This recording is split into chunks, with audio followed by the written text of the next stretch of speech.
Assalamualaikum warahmatullahi wabarakatuh. Selamat pagi anak-anakku sekalian. Di sini Bu Anis akan menerangkan tentang bagaimana cara membaca skala pada jangka sorong dan mikrometer sekrup. Tentu saja kemarin kalian sudah Bu Anis kirimi video, mungkin akan lebih jelas kalau Bu Anis menerangkan secara langsung. Bagaimanakah cara membaca skala pada jangka sorong dan mikrometer sekrup? Siapkan buku catatan kalian, kemudian kalian memperhatikan apa yang akan saya terangkan. Di sini, Bu Anis menuliskan tentang perbedaan antara penggaris, jangka sorong, dan mikrometer sekrup. Ketiga alat tersebut adalah merupakan alat ukur panjang. Kalau penggaris, kalian sudah tahu ya, penggaris itu yang biasa kalian gunakan sehari-hari. Kemudian, ada yang namanya jangka sorong dan mikrometer sekrup. Untuk dua alat terakhir, kalian mungkin baru mendengar di kelas 7 ini. Di sini, apakah perbedaan penggaris, jangka sorong, dan mikrometer sekrup? Dilihat dari batas ketelitian dan fungsinya. Batas ketelitian dari penggaris adalah 1 mm. Apakah fungsi penggaris? Penggaris bisa kalian gunakan untuk mengukur panjang buku, panjang meja, panjang almari, dan lain-lain sebagainya. Kemudian, ada yang namanya jangka sorong. Jangka sorong itu memiliki batas ketelitian 0,1 mm. Apakah fungsi jangka sorong? Jangka sorong itu mengukur diameter cincin atau spidol yang boatmaker itu. Jadi yang permukaannya berbentuk lingkaran atau yang memiliki diameter. Kemudian mikrometer sekrup itu memiliki batas ketelitian 0,01 mm. Dan gunanya atau fungsinya mengukur tebal kertas, tebal tripek, dan lain-lain. Atau benda-benda yang dia memiliki ketebalan yang sangat kecil. Kemudian kalau untuk penggaris kalian sudah familiar atau sudah paham kalau menggunakannya. Penggaris itu memiliki batas ketelitian yang paling besar di antara tiga alat tersebut. Kemudian mari kita belajar untuk membaca skala pada jangka sorong. Kalian perhatikan.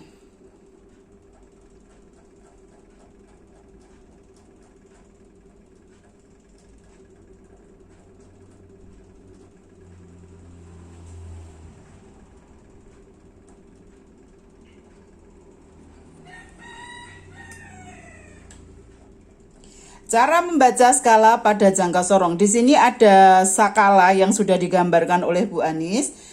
Untuk bagian yang atas itu namanya skala utama. Dan yang bawah itu adalah skala nonius atau saya singkat SN.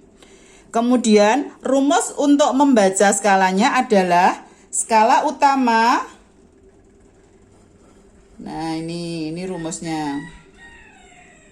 Rumus untuk membaca skala pada jangka sorong adalah skala utama ditambah skala nonius dikalikan batas ketelitian. Batas ketelitian ini kalian lihat pada tabel di atas tadi. Oke, sekarang kita kembali melihat dari skala yang tadi dituliskan Bu Anis. Ya, kita memulai dari skala utama. Tadi rumusnya kan ada skala utama ditambah skala nonius kali batas ketelitian. Di sini skala utamanya bagaimana cara kita mencarinya? Cara kita mencarinya adalah cari satu skala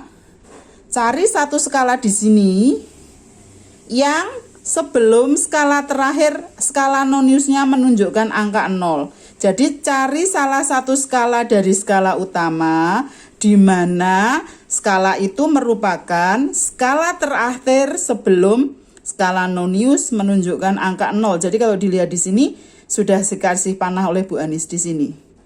Ini adalah skala terakhir dari skala utama sebelum skala nonius menunjukkan angka 0. Jadi kita memakainya skala ini. Kita lihat, ini ada angka 2, ini ada angka 3. Maka tiap satu skala itu bernilai 0,1.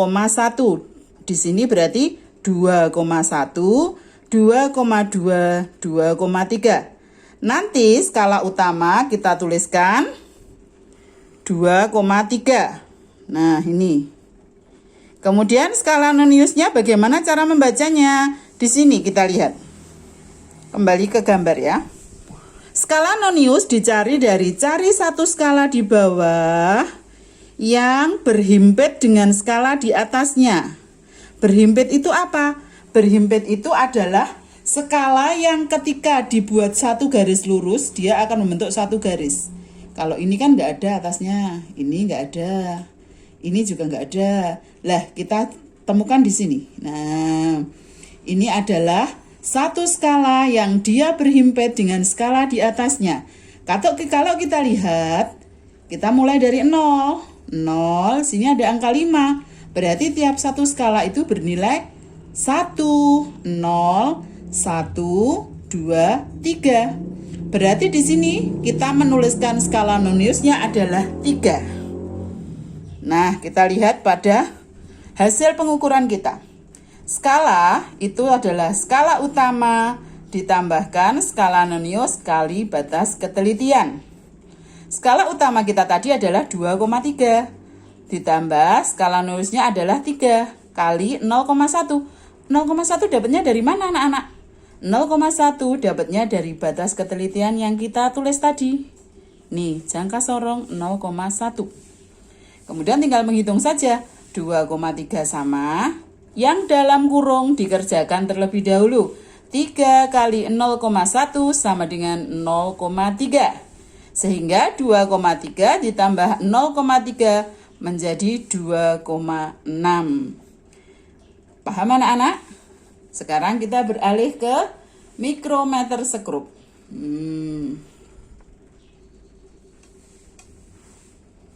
Mikrometer sekrup lebih mudah cara menghitungnya. Yaitu, oke, kita kecilkan dulu.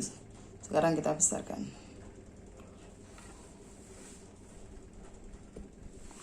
Di sini kita menuliskan ada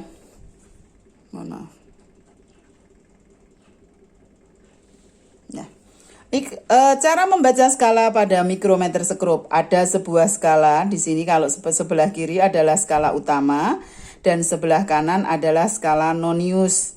Rumusnya sama, skala utama ditambahkan skala nonius dikali batas ketelitian. Nah, kemudian kita kembali ke gambar. Skala utama dicari dari skala terakhir sebelum skala nonius menunjukkan sebelum masuk ke skala nonius. Skala terakhir dari skala utama, skala terakhirnya adalah ini. Coba saya kasih tanda panah. Skala terakhirnya adalah ini. Kita menghitung lagi. Di sini adalah angka 4. Setiap satu skala dia bernilai 0,1, maka di sini adalah 4,1, 4,2, 4,3, 4,4, 4,5, 4,6, 4,7, 4,8. Kita menuliskan skala utamanya adalah 4,8. Kemudian bagaimana cara mencari skala noniusnya? Ini ada satu skala, langsung ya. Satu skala yang merupakan kayak lanjutan dari skala utamanya, garis pada skala utama. Kamu cari satu skala. Kalau di sini ada angka 20, 21, 22, 23. Oh, harusnya kurang satu ini. Ya. 20, 21, 22, 23, 24, 25. Maka kita mencari skala noniusnya adalah 24. Ini adalah angka 24. Antara 20 dan 25. Batas ketelitiannya adalah, kenapa 0,01? Karena dilihat dari sini. Batas ketelitian mikrometer sekrup. Sekarang tinggal menghitung. 4,8 ditambah 24 kali 0,01.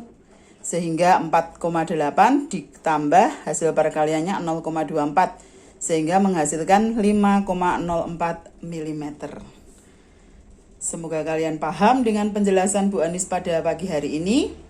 Kemudian nanti Bu Anis akan memberikan 2 soal, 1 jangka sorong, 1 mikrometer sekrup. Kalian coba untuk menghitung skala tersebut. Tulis di buku latihan kalian. Nanti hasilnya dikirim ke Bu Anis via WA Japri. Terima kasih atas perhatiannya anak-anakku sekalian. Untuk materi ini nanti akan Bu Anis share di grup kelas kalian.